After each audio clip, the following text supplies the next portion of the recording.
آج انشاءاللہ تعالی ہم سورۃ الانشقاق کی آیت نمبر 1 سے لے کر آیت نمبر 5 تک پڑھتے ہیں اور ان کو سمجھنے کی کوشش کرتے ہیں۔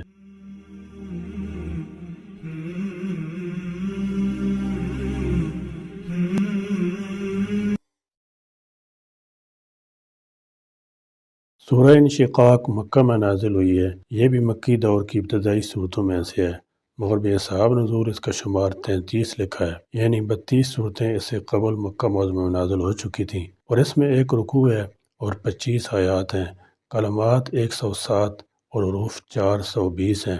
ربط و مناسبت: یہ سورہ بالاتفاق مکی ہے۔ خلاصہ یہ ہے کہ سورہ انفطار میں اعمال ناموں کے لکھنے کا ذکر ہے، اور سورہ مطففین میں عالم برزخ کے دفتر علیین اور سجین میں اعمال ناموں کی حفاظت کا ذکر ہے، اور اس سورہ میں قیامت کے دن اعمال نامے ہاتھ میں دیے جانے کا بیان ہے۔ اور اگر غور کیا جائے تو اس سورہ میں جملہ مضامین سورۃ سابقہ کے تمام مضامین سے نہایت مربوط ہیں۔ مثلا وہاں ویل للمطففین اور ویل للمکذبین ہے تو یہاں فملاقیہ ہے، وہاں اعمال ناموں کا ذکر ہے تو اس صورت میں بھی اعمال ناموں کا ذکر ہے۔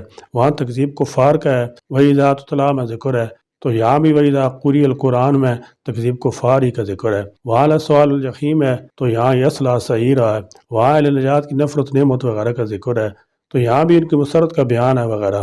اگر غور کیا جائے تو پورے قرآن مقدس میں سابق لاحق میں اسی انداز کا ربط ہے، یعنی اس سورہ مبارکہ میں بھی اللہ تعالیٰ جل شانہ قیامت ہی کا ذکر کیا ہے۔ مختلف صورتوں میں مختلف انداز سے قیامت کا حال بیان کیا گیا ہے۔ اس سورہ مبارکہ میں انسان کی فطری ترقی کے اعتبار سے قیامت کے مسئلے پر روشنی ڈالی گئی ہے۔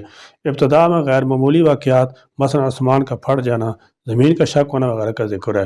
ارشاد باری تعالیٰ ہے: اعوذ باللہ من الشیطان الرجیم، بسم اللہ الرحمن الرحیم، اذا السماء انشقت واذنت لربها وحقت واذا الارض مدت والقت ما فيها وتخلت وأذنت لربها وحقت، اذا جب السماء آسمان انشقت پھٹ جائے گا۔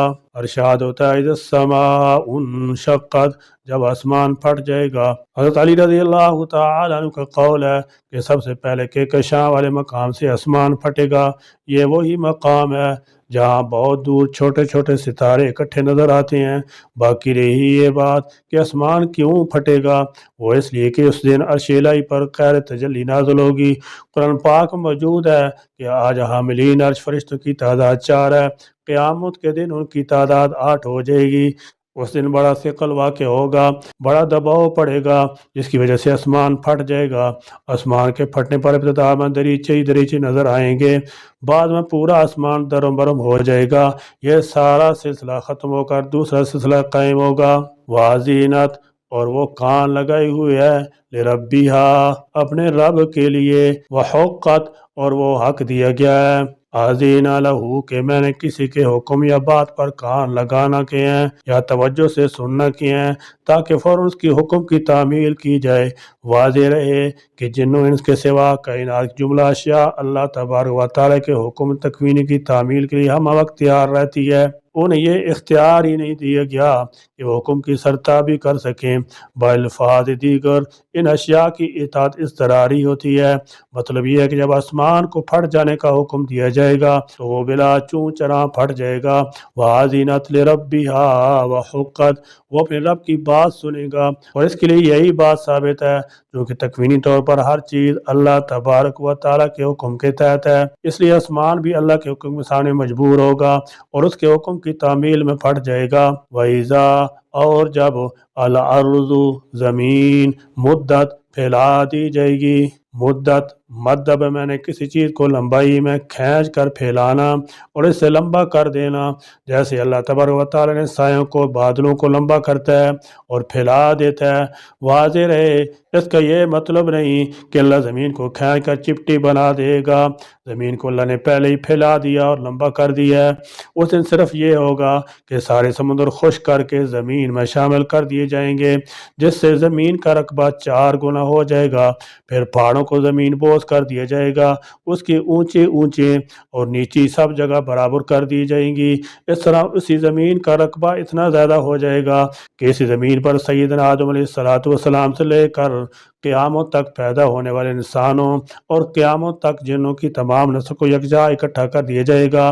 یہی زمین میدان محشر بن جائے گی، اور یہ بھی ممکن ہے کہ میدان محشر کے لیے اللہ تبارک و تعالیٰ زمین کے علاوہ کوئی دوسری زمین پیدا کر دے، جیسا کہ ایک دوسری آیت یوم تبدل الارض غیر الارض والسماوات وبرزوا للہ الواحد القہار سے معلوم ہوتا ہے۔ والقت، اور وہ ڈال دے گی، ما جو کچھ فیا اس میں ہے، وتخلت، اور وہ خالی ہو جائے گی۔